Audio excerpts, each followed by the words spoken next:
उत्तराखंड के नए मुख्यमंत्री पुष्कर सिंह धामी के रुद्रपुर आगमन पर किसान विरोध प्रदर्शन करते हुए देखने को मिले। पुलिस ने उन्हें गिरफ्तार कर लिया और गदरपुर थाने ले आए। थाने में पहुंचने पर किसानों ने प्रदेश सरकार के खिलाफ जमकर नारेबाजी की। शुक्रवार को प्रदेश के मुख्यमंत्री पुष्कर सिंह धामी के रुद्रपुर आगमन पर भारतीय किसान यूनियन के प्रदेश अध्यक्ष गुरसेवक सिंह एवं कांग्रेस नेता राजेंद्र पाल सिंह के नेतृत्व में दर्जनों किसानों ने कृषि कानूनों को वापस लिए जाने की मांग को लेकर काले झंडे लेकर रैली निकाली। ट्रांजिट कैंप थाना अध्यक्ष के नेतृत्व में पुलिस ने करीब 200 किसानों को गाड़ियों में भरकर गदरपुर थाने लाया। इस दौरान किसानों ने केंद्र सरकार व प्रदेश सरकार के खिलाफ जोरदार नारेबाजी की। इस मौके पर हरजिंदर सिंह, साहब सिंह सेखों, अरविंदर सिंह, गुरमीत सिंह सहित काफी संख्या में किसान मौजूद रहे। कंपनियों का नियंत्रण हो जाता है, वो हमारी पहुंच से दूर हो जाती है। उदाहरण के लिए कोरोना काल आया, पहली लहर आई तो मामूली सा सैनिटाइजर और मास्क की ब्लैकिंग शुरू हो गई।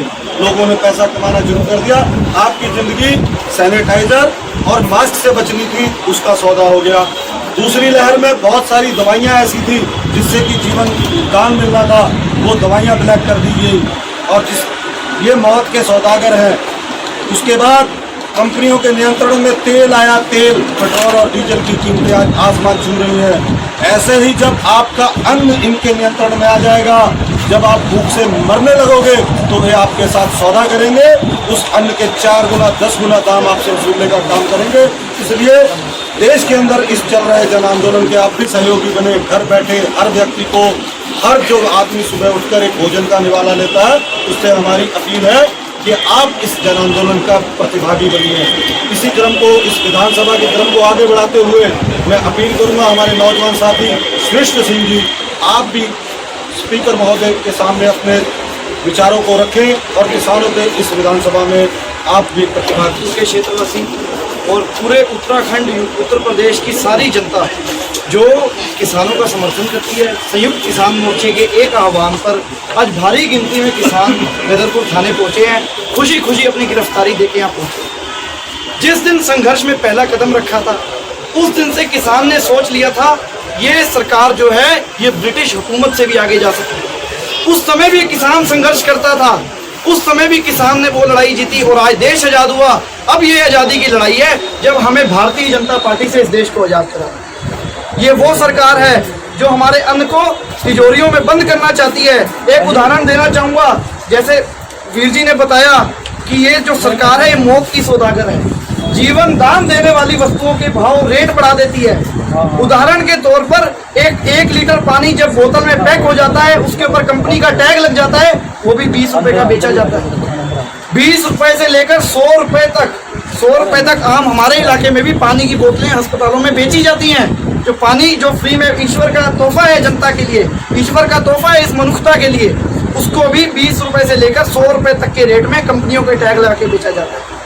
तो इस तानाशाह सरकार से हमें सुचेत रहना चाहिए। जिस दिन हमारा अन्न इनकी तिजोरी में चला गया, उस दिन सोचो अनाज का, गेहूं का, चावल का क्या रेट हो जाए। इसलिए जैसे इन्होंने बताया कि ये जन आंदोलन है, ये एक धर्म युद्ध है। जो जान बचाने के लिए जंग होती है उसे धर्म युद्ध कहते हैं।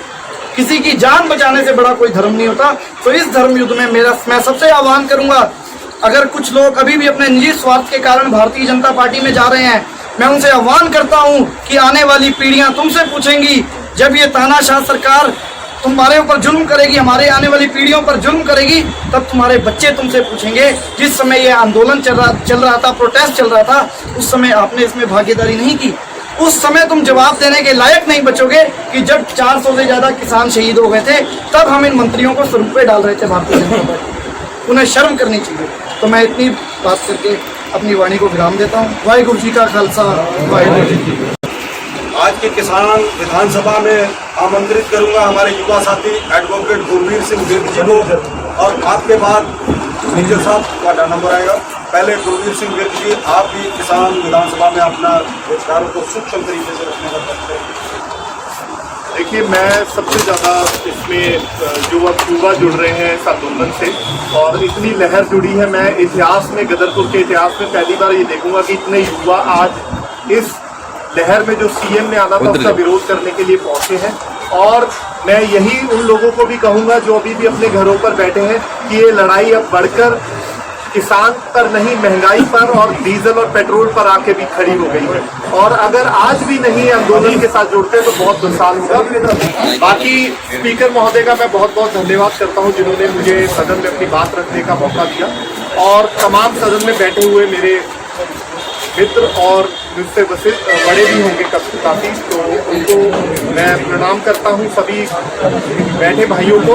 और इस विषय पर आज बात होनी थी कि जो हमारे किसानी 3 काले कानून जो इन्होंने निकाले हैं वो काले किस लिए हैं और उसमें क्या डिमेरिट्स क्या है, जो आज सदन के सामने और स्पीकर महोदय के सामने रखना बहुत जरूरी है। तो सबसे पहले मैं शुरू करूंगा जो इन्होंने इसमें एपीएमसी मंडियों का रोल खत्म करके और अपनी फसल जो जिस तरीके से पहले एपीएमसी मंडियों में बेच दिया करता था किसान, मैं आपके सामने स्पीकर महोदय सबसे बड़ा उदाहरण रखना चाहूंगा बिहार का।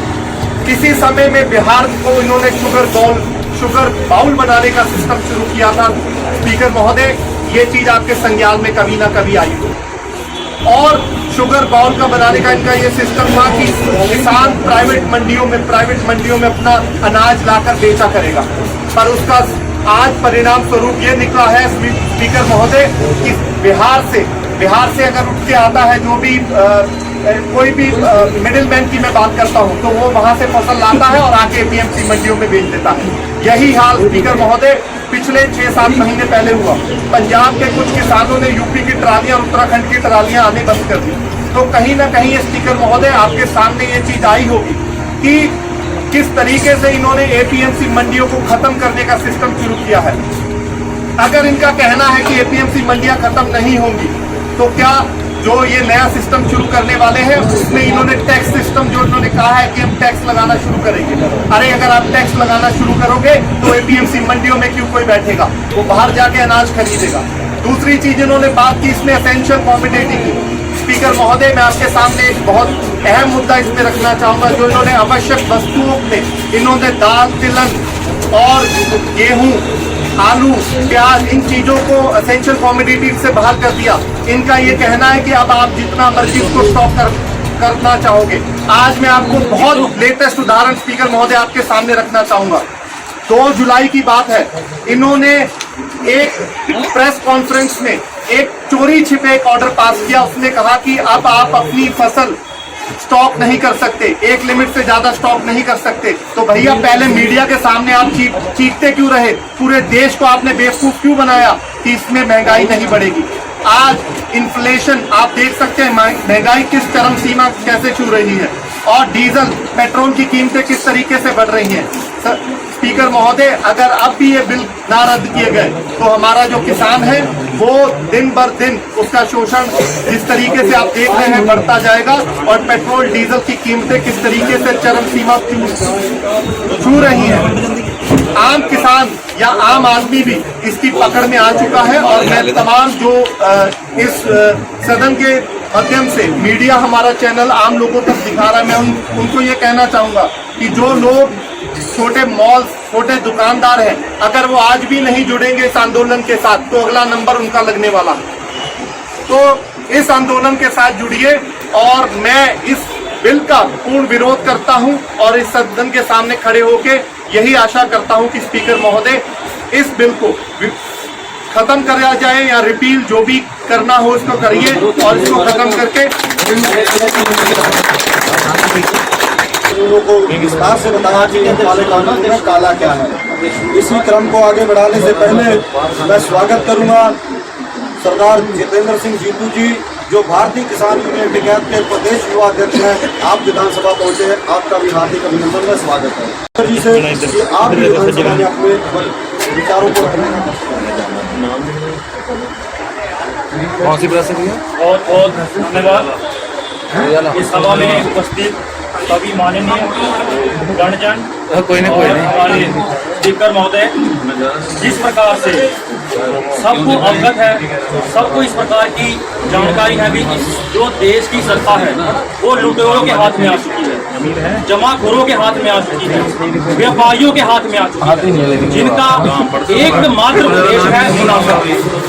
उनकी जो टारगेट है, प्रॉफिट है, वो अपने प्रॉफिट को बढ़ाना चाहते हैं। लीगल हो, इलीगल हो, भले डेमोक्रेसी का कत्ल क्यों ना करना पड़े, उन्होंने 2 मिनट का भी ठीक नहीं कहा। और जिस तरीके से ये गवर्नमेंट वर्क कर रही है, ये पूंजीपतियों के हाथ में चल के गवर्नमेंट है। हमने इनको वोट दिया, समाज ने जिताया। उसने कहा कि मैं गरीब हूँ, मैं झोला छाप हूँ, मैं फकीर हूँ, मुझे गरीबों का दर्द का एहसास है। लोगों की भावनाओं के साथ विश्वासघात किया उस आदमी ने। उसने कहा मैं गरीबों को जानता हूँ, गरीबों की मुसीबतों को समझता हूँ, तो मैं गरीबों का नुकसान नहीं होने दूंगा। हम सब ने, इसमें हम भी इंक्लूड हैं, हम भी उसकी बातों में आए। हमने कहा यार ये एक आदमी जो लोअर लेवल से उठ के एक बड़े स्तर पे पहुंचा है, इसका साथ देना चाहिए। सबने साथ दिया, मगर उसने एक विश्वासघात किया इस देश के साथ, हमारे संविधान के साथ। उसने एक मीठी मीठी बातें की और कुछ लोगों के हाथों में फंस के रह गया, जिसमें अडानी, अंबानी, रिलायंस, जो बड़े ग्रुप हैं, जो पेट्रोकेमिकल के मालिक हैं, जो गैस इंडस्ट्री के मालिक हैं, जिन्हों को ठेका दिया गया सड़कों का, हर एक छोटे से छोटे संसाधन का ठेका उनको दिया गया। अब जो इन्होंने ये हरकत की है, मैं तो कहता हूँ एक बहुत ही दुखदायक और शर्म की बात है। हम इस देश के नागरिक हैं, ये जन्मभूमि है हमारी, मगर फिर भी हमें सड़कों पे बैठना पड़ रहा है। हमारे किसान पूरे 8 महीने हो जाएंगे दिल्ली के बॉर्डर पर बैठे हैं, कोई सिंघू को बैठा है, कोई टिकरी बैठा है, कोई गाजीपुर बॉर्डर बैठा है। हमें शर्म आती है यार, ये हमारा देश है। हमारे पूर्वजों ने इस देश को आजाद कराने के लिए अपने खून का बलिदान किया है, समय दिया है, काले पानी की जेलें काटी हैं। अगर आप आज किसी को काले पानी का नाम लो ना, वो खड़ी हो जाती है काले पानी के नाम से। मगर इतना कुछ करने के बाद हमें एक आतंकवादी, वक्फवादी, खालिस्तानी, अब कल एक जो स्पीकर वहां पे बड़ा बयान दिया सांसद महोदय ने, अरे ये तो मवाली है। अरे ये कैसी शब्दावली बरत रहे हो आप अपने किसानों के साथ? किसान मवाली है? जब हरित क्रांति 1991 में जब हरित क्रांति इस देश में आई, हरियाणा, पंजाब ने जिम्मा उठाया इस देश का पेट भरने का। उन्होंने पेट भरा गेहूं से, चावल से, उन्होंने इस देश का भूखे पेट भरा। आज जब पेट भर गया, अब तो दिमाग फिर गया तुम्हारा। आज किसान मवाली हो गया, सड़कों पर बैठा है। तो हम अपने आप को बहुत आगत महसूस करते हैं कि हमारे 500 से ज्यादा किसान शहीद हो गए। ये कैसा बिल लाए हैं, ये कैसी लड़ाई है? हमें वो चीज नहीं चाहिए, ये धक्के से दे रहे हैं। तुम लो, हमें नहीं चाहिए तो नहीं चाहिए भाई। जो चीज देनी है, कोरोना काल में सड़कों पे लोग मर गए ऑक्सीजन के बिना, वो क्यों नहीं दी? उसकी कोरोना ऑक्सीजन की ब्लैक मार्केटिंग का शुरू कर दिया आपने, सैनिटाइज की ब्लैक मार्केटिंग शुरू कर दी। वो किस बात पे शुरू की? जो चाहिए वो अब दे नहीं रहे हो। अब कोई विरोध करेगा तो भैया हरियाणा सिरसा में अभी किसानों को देशद्रोह का मुकदमा लगा दिया। उन्होंने ऐसा भी कौन सा बम ब्लास्ट किया था? तो बम ब्लास्ट किया उन्होंने विरोध किया। अब विरोध करना भी इस देश में आपको इस देश का हितकारी नहीं बनाएगा। अभी ये कहने में ये हर्ज नहीं करेंगे ये पाकिस्तान की फंडिंग से काम चल रहा है। ये क्या सोच है? हम अपने अधिकार मांगते हैं। 3 काले कानून जिन्हों में ये मंडियां खत्म करना चाहते हैं, कॉन्ट्रैक्ट फार्मिंग लाना चाहते हैं और एसेंशियल कमोडिटी एक्ट है, ये तीनों कानून हम चाहते हैं रद्द हो। हम कोई अमेंडमेंट नहीं चाहते इनसे। ये हमारी जमीनें हैं, हमारा देश है, इनको हमने वहां बैठाया है, ये मेहमान है हमारे। मगर अगर बिगड़ेंगे तो इनको भगाने में हम टाइम नहीं लगाएंगे। अगर इनके दिमाग में कोई भ्रम है ना कि हम वहां बैठ गए सत्ता में वोटों का अधिकार लोगों से छीन लेंगे, ये इनका भ्रम है। बड़े बड़े तानाशाह आए हैं, अहमद शाह अब्दाली जैसे भी हमने देखे हैं, औरंगजेब भी आए हैं, कि ईस्ट इंडिया कंपनी 200 साल राज करके गई है, आखिर में उनको जाना पड़ा। मगर ये किस भ्रम में जी रहे हैं हम नहीं जानते। हम कहते हैं इनको अपनी आंखें खोल लो।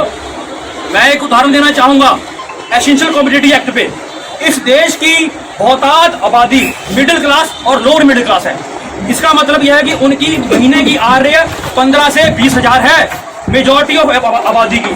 अगर आप एसेंशियल कमोडिटी में जैसे सरसों का तेल हो गया, ठीक है, रिफाइंड है, डालडा है, दालें हैं, खाद्य पदार्थ है, अगर आप उनकी कीमतों को आसमान में पहुंचा दोगे तो ये हमारे देश की 60% जो आबादी है ये कहाँ जाएगी?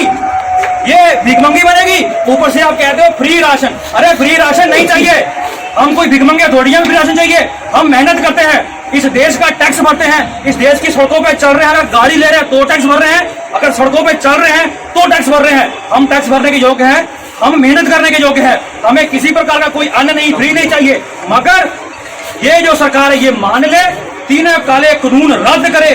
रद्द का मतलब रद्द। ये अपनी एक अहम मत रहे भी हमारी सरकार की मूंछ अड़ी है। अरे सरकार की मूंछ क्यों अड़ी है? सरकार तो जनता के लिए बनी है ना। अगर जनता वो चीज मांग रही है तो देने में क्या परेशानी है इनको? कोई गलत मांग रही है? हम कह रहे हैं हमारी जो जमीनों के अधिकार है, फसलों के अधिकार है, जो हमारी जितनी हमारी पैदावार में खर्चा हो रहा है, हमें उसका सही मूल्य मिलना चाहिए। एमएसपी पे जोर हम देंगे और एमएसपी लेके रहेंगे, क्योंकि जो हम एक किसान खेत में गर्मी में सर्दी में मर रहा है, जहरीली दवाइयां डाल रहा है, वो दवाइयां अगर उसे चढ़ जाए ना तो वो अस्पताल में होता है। हमने ऐसे बहुत से अपने साथी देखे हैं जिनको 2-2, 3-3 दिन अस्पताल में रहना पड़ा, क्यों? दवाई चढ़ गई।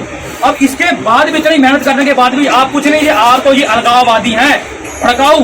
अब आपको फंडिंग आ रही है। मैं ये कहता हूं, मेरा यही निवेदन है, एक तो ये सरकार जाग जाए, अगर नहीं जागेगी तो जगाई जाएगी। किसी ने बहुत सही कहा है कि जेड़ी गऊ शेर दे मुंह आ गई, ओदा मांस भी नहीं ते ओदी खल भी नहीं, ते जेड़े बाग दा माली बेईमान हो गया ना, ओदे पत्ते भी नहीं ते ओदे फल भी नहीं, ते जेड़े कौम दे खून दे विच गई गैरत, वो अज भी नहीं ते यही कहना चाहूंगा, अपने अधिकारी को ले जाग जाओ, वरना हम पछताने की सिवा हमारे हाथ कुछ नहीं आएगा। बाकी मैं अपने शब्दों को विराम देता हूं। अगर कहते हुए किसी को आहत पहुंचा है तो उस शब्दों का कोई बात नहीं, बाकी हम अपने अधिकार लेके रहेंगे। बाकी जय जवान जय किसान, जय जवान जय किसान।